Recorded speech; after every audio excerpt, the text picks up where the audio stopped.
Let's bring in Hollywood divorce attorney David Glass for more on this. David. People going through divorce are going through some of the hardest times of their lives, and a lot of what they're going through is emotional. And in any divorce, there's a huge sense of loss, and loss of relationship, of money, some friends.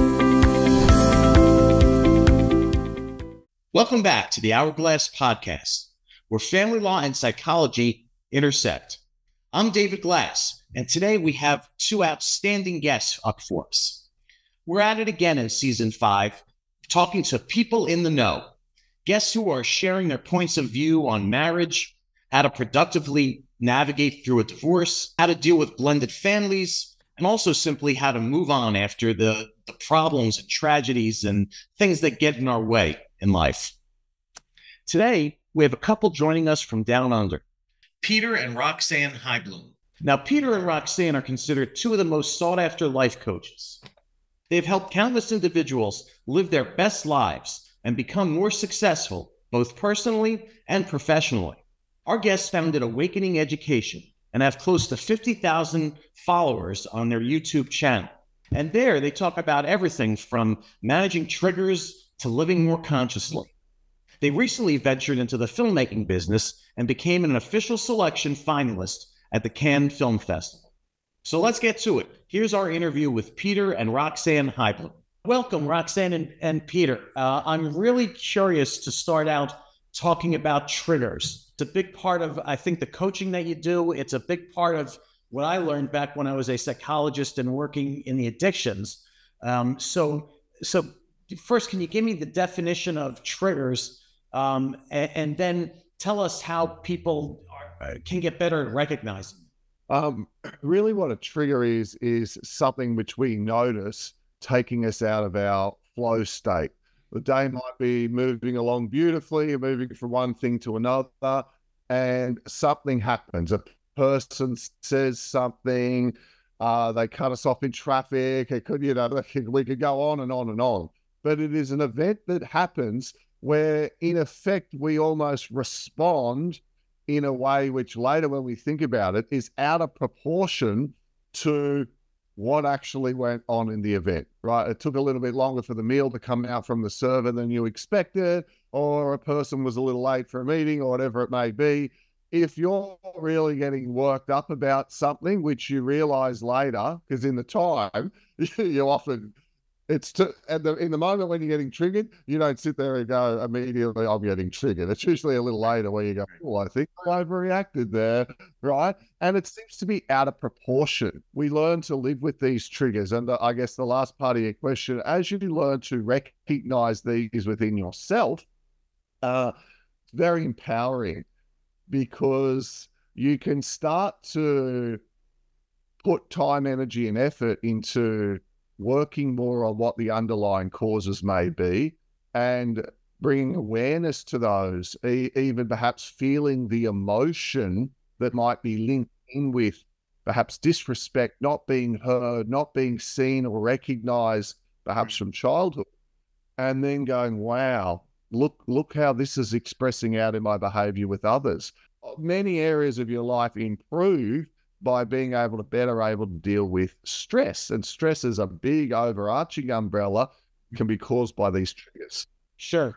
And when I years ago, when I worked as a therapist and I worked with people in addictions, we would list out all the triggers, all the things that could cue them to going back to either drug or alcohol use. It was walking past a bar where they used to hang out with friends, or seeing a friend on the corner who used to supply them with drugs and things like that. And so we would develop a long list of these triggers as things to avoid, which is a more simplistic way of addressing it. Can you explain how, once you develop your list of triggers, these are the things that typically make me go off? How do you deal with not just plain avoiding them, but dealing with it?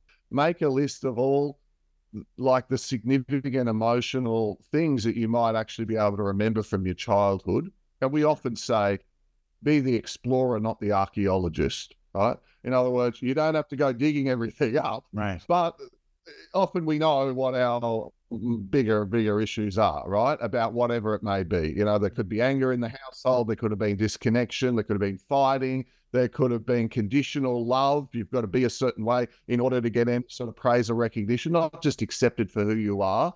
Those things reflect out in us as adults. So once you know what those things are, you're better able to, in a way, bring awareness to them. But we talk a lot about feeling the trapped emotion that wasn't expressed either, you know, because sometimes there's no debrief.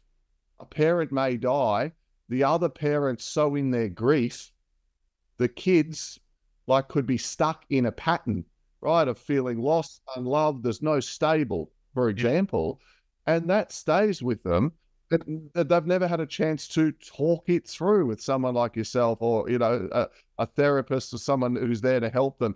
And through simply going back to that, and it's almost like, in a way, tying up emotional loose ends, that in the day-to-day can often then reflect in not getting triggered so much, or having a lot more self-awareness in and around, you know, emotions like, this is why I get so triggered by angry men or angry women.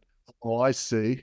I've got a thing with that. That's linked back to me as a kid. And I don't know, right? So you know what I mean? Because you're aware of it and you'd avoid it. It's a little bit like, you know, going to the barbecue on a Sunday afternoon. If you're trying to drink less, that's probably not the best place to go, because the old crew's there and one thing will lead to another. So you just don't go. Sure. And then taking a half a step back, you guys are coaches. And not therapists, not psychologists, not counselors. 20 years ago, when I moved to California, I had a divorce client who told me he had a coach and he had a therapist. And when I asked him, what's the difference? What's the difference in the work you did? He told me, I talked to the coach about things I can't talk to the therapist about, which didn't make a lot of sense to me at the time. So I'm still sort of trying to figure out, can you guys explain to our audience the different type of work that you would do with a coach as opposed to working with a therapist? With the therapist, we're working on dealing with issues, right? You go to a therapist to deal with issues. When you're working with a coach, you're looking to improve the quality of your life in all areas, right? Your relationships, your physical, mental health, with your career or your business or whatever you're in. And it's a lot more about expansion and growth and movement forward, where the therapist, I feel, is beautiful on just helping the person deal with stuff that's coming up, which are almost like blocks that are holding them back. Interesting. Right. And then, so I guess a coach, even the best athletes in the world have coaches. Tiger Woods, when he was on top of the world as a golfer, had a coach to keep him moving forward. Yes. All right. Yeah. Now, Peter, I understand you suffered some personal traumas as a youngster, and you believe that those events had a significant impact on your relationships that you formed later on. How did it affect the relationships that you were forming or breaking off? The way that affected them the most is basically how I was showing up in life. And to understand that, like as quickly as possible, I'll just quickly help to set the scenes for you. Sure. Because at 5 years of age, I took my little sister, who was about 2.5, for a walk after heavy rain down to the nearby stream, the creek, to see how wild the water was. And it was raging and flooding, and she fell off the bridge into the stream and she drowned. So I had to go home and I had to tell my mother, lost a sister, she's drowned. And right, the trauma of that, right? The yelling, the screaming, you know, funerals, upset for days and days and days, like that left a mark in me. Sure. And it was almost like I felt like I'd wrecked my life. You know, I had this false belief I'd wrecked my life. I'd done this thing terrible. So through my life, I then moved into patterns of pleasing people. Of course, pleasing my parents, perhaps in a way trying to make it up to them, trying to be the good eldest son, right? Because I was the eldest of 4 boys.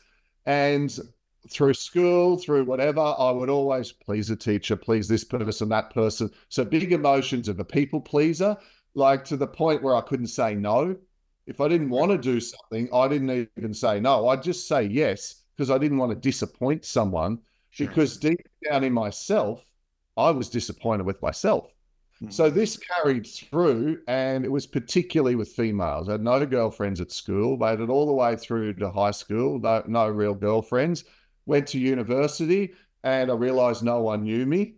So the facade kicked in, and I went to, fake it till you make it. So I pretended to be a certain way, and I built this wall up to protect myself. Now, the pattern turned into, I eventually got a girlfriend, and I got the girlfriend pregnant, and I knew she wasn't the one, but the old pattern was in me from the parents and, the aunts, the uncles, the grandparent. Are you going to do the right thing by the woman? And, even though like we were together and etc., I didn't particularly feel like getting married at that stage of my life, but it didn't matter. Got married early, and for that whole marriage, I was playing out this pattern of constantly trying to please the female. Now, we could talk about the law of attraction and synchronicities, because my life was trying to show me something there, because I also had 3 daughters with her. So I had all these females, all this opportunity for me to work on this, and I didn't see it. And even one energy healer that I went to once pointed out to me that all the injuries on my physical body, the broken toe, the broken foot, the broken arm, the squashed finger, all the cavities in my teeth, they're all on the left side of the body. Right. And they say that the left side of the body is the feminine side. So I was completely asleep to all of those signs. And once I started working through this process that we've been talking about, knowing thyself, forgiving, loving myself, like realizing, I didn't push her off the bridge. I wanted her around. She was my, next born in the family. I loved her, so I was carrying guilt and shame and responsibility unnecessarily. I had done it to myself. My parents were lovely. They never actually projected on it at all. So this can be self-inflicted. Some poor people get it projected on them, God bless them, and I can only just feel for them. Yeah. But I still had it. And by being aware of that and going into that, and I did some inner child work and some releasing of the emotion in and around that guilt and shame, completely changed my relationship with my daughters, with Roxanne, myself as a father, just generally in my confidence out there in day-to-day, all has shifted through just clearing up that area where I didn't have, as I shared with you earlier, the debris. Right. Now, I know you both talk a lot about the perceived vulnerability of men and how somehow that precludes them, in many ways, it precludes them from talking about their feelings. So, Roxanne, this question is for you. Tell us about what it was like when you first met Peter. Where was he in this journey and in learning how to recognize his own emotions, learning to recognize the past traumas, learning to recognize the patterns that he was playing out? I guess when I met Pete, he was already, a father, and I was quite young when I met him. And I just felt like, oh, wow, there's going to be a bit of a journey here with him. He's got an ex-wife. He's 10 years older than me. He's got 3 children. Mm-hmm. And at that point, I was 23 years old and quite young, but there was an urge to go with him because of love. Mm-hmm. So my monkey mind was saying all the things as to hold me back and not to do this relationship, but my heart was leaping forward. And so when we met, it was important to me that I would one day have children. And that was something that I brought up to him. And he kind of was trying to avoid the conversation, even because he's just gone through, 3 daughters, which is a lot. And then this wedding, this marriage that, unfortunately didn't work out in the end. But he was kind of suppressing the answer. And, it took a few years for him to come around to really opening up and realizing, a woman having children is a beautiful thing. It's creation. And that desire within me, he wanted to, come and meet that. We had 2 boys, and they're beautiful boys. We're having a new experience. And now we've got a blended family with Pete's daughter's coming over and playing with our boys now. There's our sons are 7 and 10, and the girls are in their early 20s. So it's quite the rowdy household with lots of fun happening. And yeah, I guess us going through what we've gone through in terms of our blended family has given the girls a new perspective on what can happen and what good things can happen out of a divorce situation, because they went through that divorce situation, you know, and that was hard on them as well. So they've got to have to go through that emotional clearing at one point from their childhood and how they felt. But we've given them hope, right? We've given them hope to see that we can make it work and it can be beautiful and lovely if you put in effort. Right. Right. I mean, it's an amazing story, and it's amazing to me because it's somewhat similar to my own story. I have two adult daughters in their mid-20s. I'm now remarried for 14 years. I have 7 and 3-year-old sons, 2 older daughters, 2 younger sons.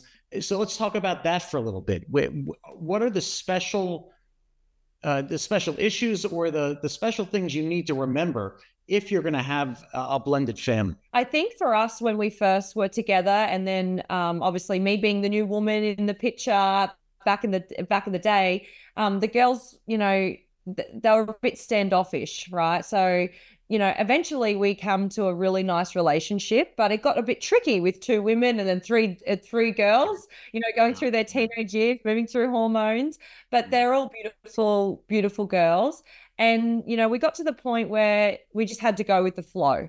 You keep using our force and control to try and get to come over if they didn't want to come over. So for some weekends, they skipped coming to us. Obviously, that what they're going through in their life is a hormonal shift in teenage years.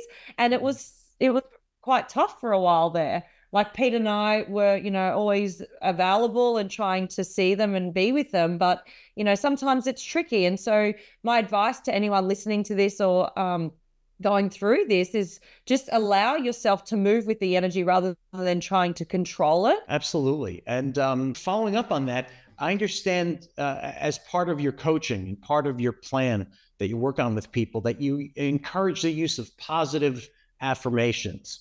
Can you explain positive affirmations and maybe even give us a couple examples? We really feel after the healing journey that we've gone through, we have to feel it to heal it. So we have to find the root causal emotion in our childhood. And normally some of these traumas are getting planted like little seeds of weeds in the garden bed under the age of 10, right? And sometimes under the age of 20. So this is all of our conditioning years where we're learning about life and how people behave, and then pick up, you know, little habits along the way in terms of behaviors and emotions.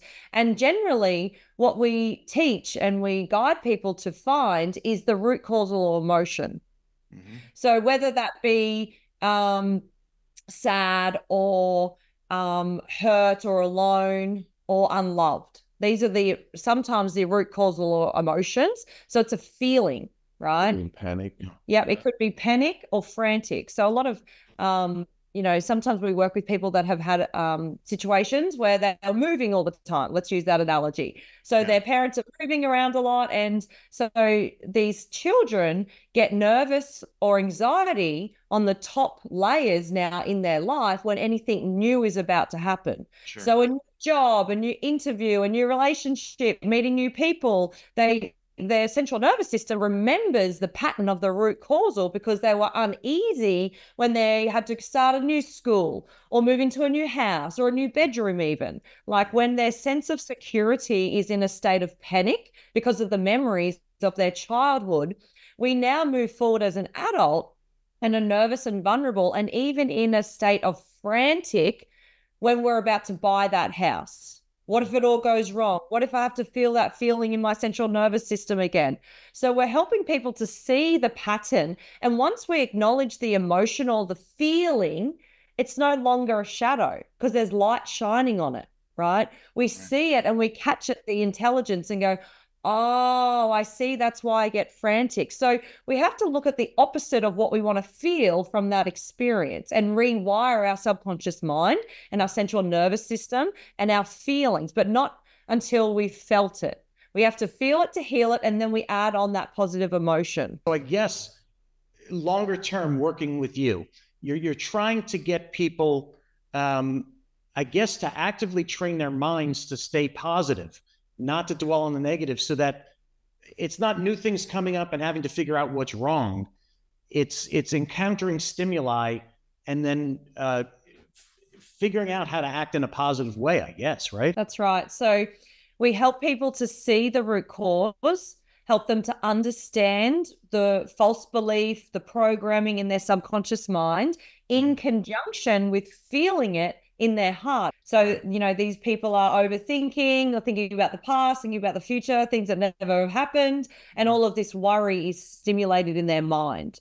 So once we undo the energy flow and the root cause and feel it, heal it, we then can move into a higher frequency with a new energy flow. Right. It's I always think of it as replacing old behaviors that weren't working for you. You can't just figure out what the old bad behaviors are. You've got to give yourself something new, a new way of acting to replace the old ineffective behaviors. That's correct. Yes. You use the term creative flow. I only understand a little bit of it. I understand there's a difference between alpha and beta flow. Could you explain that, the ideas behind alpha and beta to our listeners?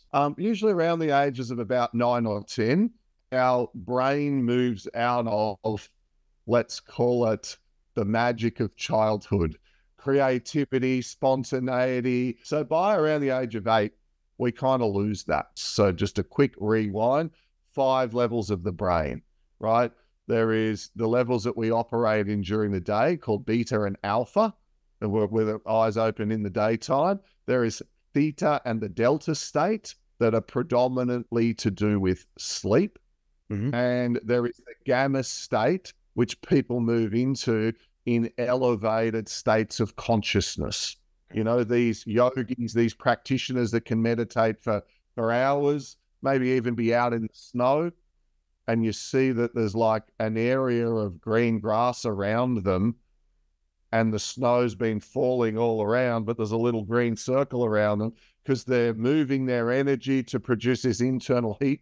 Well, from a science perspective, some scientist must have done it, ran up behind the yogi one day and put a little brain machine on his head, because the person's brain technically moves into a very high frequency state called gamma, and most people never get there. Right. So most of us, we spend 90% of the day in beta. It's the thinking level, logic, reasoning, analysis. When we're in that beta level, we can overthink. So you're a scatterbrain, right? We're thinking of 10 or 12 different things at once. We can't switch off. We procrastinate. We call it multitasking, but really we're jumping from one thing to another. We can't focus properly, lie in bed at night, can't switch off. And we're more likely to get, stress and anxiety because the brain is racing. And this alpha state is something which we can all learn to move into, which is what the sports psychologist helps the athlete do. And so much of what we do in life is far more mental than it is physical. And for day-to-day life, it's where we're doing something often where there's no pressure and we enjoy it. And you lose all track of time. You get caught out in the garden or doing your art or on a hike or whatever it is, and you look at your watch and you think, oh my goodness, it's been an hour, but it only felt like 10 or 15 minutes. Well, you went into alpha. Or you're reading a really great novel, a storybook. You get totally engrossed in the story. You can remember the names of the character and the storyline and the twists and the turns. And then 20 minutes later, have you ever gone to a party or a meeting and got introduced to someone new, and 30 seconds later you sit there and realize, we can't remember the name. Yeah. Your brain's back in beta. You're back in that level, right, where you're just not focused, yet you read the really good book. Your brain was like a sponge and you absorbed the information. That is the main difference between what it's like to be in beta and what it's like to be in alpha. And through mindfulness, meditation, and triggers that you can teach yourself, you can learn to spend more time in alpha. And I'm sure you can imagine how much more productive you are. Great. Now, Roxanne, I know you and Pete talk about what foods and supplements people can eat to keep their body nourished, which then flows into their mental health. Can you give us I know it's a complex issue, but can you give us a simplified list of foods and supplements that people are missing out on in their day-to-day diets that could be benefiting their body and their mental health? Yeah, for sure. So obviously a lot of people are consumed by negative foods, gluten, sugar, even dairy products can sometimes block our focus. So when we streamline our diet and we eat consciously, we are having more energy come to our system, more clarity in our brain, in our mind, and our organs actually start to flourish when they get high conscious foods. So in our journey, we try to eat the best food that we can at the time, what we've got as a choice. So when we are, in kind of control in our own home with our kitchen, we try and eat, fruit and vegetables and clean meats and avoid sugar, dairy, and gluten. A smoothie with spirulina, chlorella, vitamin C, magnesium, sometimes some fish oil when we feel that that our system needs that. But we're basically just helping our system every few days with things like that, with the vitamins. When we feel that nourishment is needed, we're also, making sure that we're having 2 to 3 liters of water a day. We've got lots of water in our system. We've got that flow. We feel alive. We can flourish. Wow. So, I mean, just talking to you two, sometimes I come away from these podcast interviews and I knew a lot and I understood it going in. It seems like we've barely scratched the surface, but the impression I get from the two of you is that you take a holistic approach to working with people. You're looking at how they're living, how they're thinking, how they're eating, looking back both at their past situations, but also presently how they're operating. It's an absolutely fascinating way of looking at how we get through our lives. That's right. Yeah. And so how can people find out more about you two and your system of coaching? Where do they look? So we've got a website called awakening.education. You can find us there. We're also Peter Heibloem and Roxanne Heibloem on Instagram. We've got a YouTube channel sharing some behind the scene life things that we do and some motivational videos and a little bit more about this consciousness work that we're teaching and coaching. So that's Pete and Roxy on YouTube. But yeah, that's basically it. Oh, that's great. It's really been a pleasure talking to you. I myself am going to follow up and go in a little bit deeper in some of these computer-based information that you have, and I hope our viewers do too. Thanks so much for appearing on the Hourglass podcast today. Thank you. Great to talk to you, David. Lovely to meet you.